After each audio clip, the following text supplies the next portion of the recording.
No, it's not a typical Mike in the Night if we don't go into censorship. So let's do this, guys. Censorship. And what is going down? Well, there's a lot going down. So let's jump into it, folks. X says it will reduce the visibility of posts that purposely ignore a person's preferred pronouns. X appears to be returning to its old Twitter's controversial misgendering ideas, this time shadow banning instead of an account suspension. So shadow banning is real. Freedom of speech without freedom of reach. We've been saying that for over, I don't know, I've been saying that on Rumble for years. Freedom of speech without freedom of reach. And that's what they're going to do. YouTube's got the shadow banning down pat. We will hit a new milestone. We'll go 11 months on YouTube without gaining a single subscriber. 11 months in a row. It's posted on our community section on YouTube if you want to track it back to the first month, where we are getting 0 subscribers every month with 5,000 plus videos and 1,400 live streams. So anyways, freedom of speech without freedom of reach. And it goes on to say, from our friends at, if you want to check them out at Reclaim the Net, for some reason, quietly, X has started enforcing revised rules detailed in its platform guidelines for users. Among other things, adding a section of abuse and harassment that concerns the use of pronouns of speech referring to persons or transitioning in terms of transgenderism. So there it is right there, folks. And Klaus Schwab, remember this idiot? Your avatar will live after you die, and your brains will be replicated with algorithms.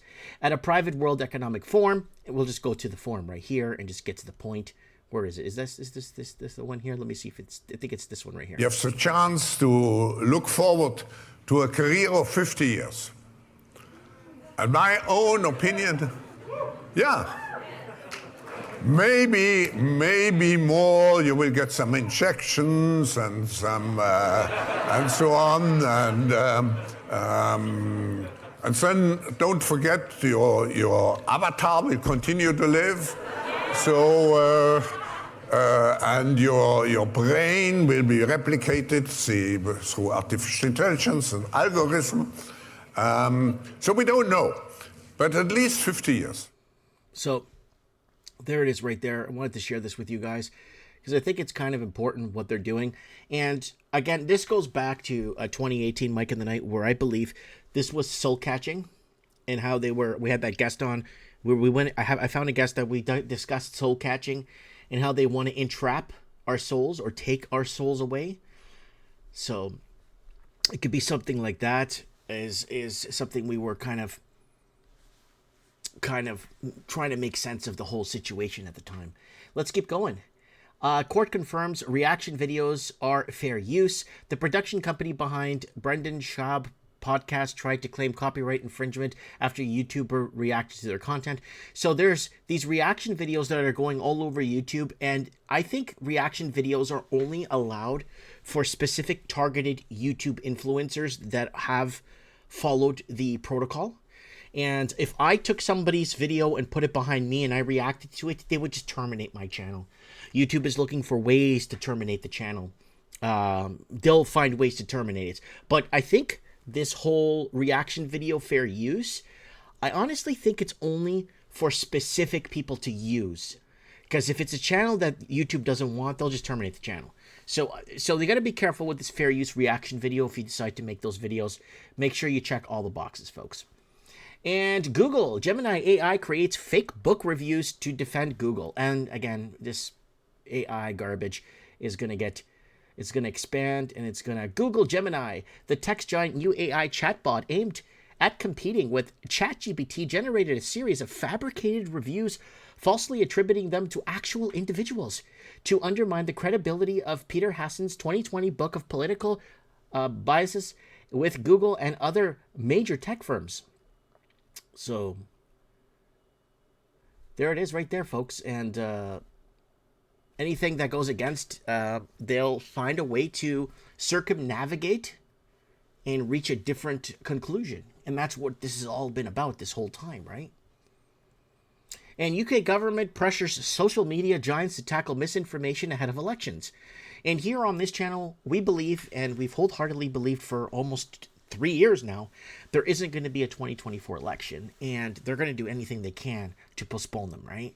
So, and there's not going to be an election in 2025 in Canada. Videos are already up. They're time-stamped. Everything is there. So we could go back and re-reference what we were saying.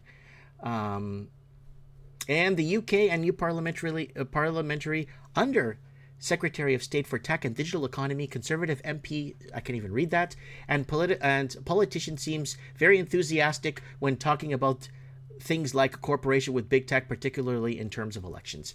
And of course, it's someone's name you can't even pronounce because they will fix elections to get them in, right? And the UK collaborates with UN for big tech inclusion in projects linking digital ID to bank accounts. And again, old news. We've been covering this. Despite the serious controversies arising from big tech government coordination lawsuits in the US, say it's actually collusion. This concept seems to be taken as normal behavior in the UK. Currently, Home Secretary James Cleverly, whose department is in charge of the police, is in Silicon Valley for talks with representatives of Google and Meta and Apple. And in New York City, he will be meeting those from X. So they're going to be working in huge collusion and collaboration to work towards basically censoring us even further. And Washington Secretary of State Hobbs, despite ethics complaints, boasts using AI to surveil social media. And again, social media, AI will find its place in social media, and they'll be tracking every word and everything we do and everything we take and everything we eat and every claim we stake. I'll be watching you. And the Washington State Republicans may be working hard, but the Washington State Secretary appears to be working harder. The goal here that's hoped to be achieved, the former to rein in the use of AI tech to surveil and quite possibly censor social media users ahead of elections. The latter to make sure that tech does indeed get used. And they're obviously going to be using a ton of taxpayer dollars to fund these interests and monopolize off them on our backs and basically creating and fabricating the gun that will eventually shoot us. And that's what's happening right now, and that's what's been happening for a long time now.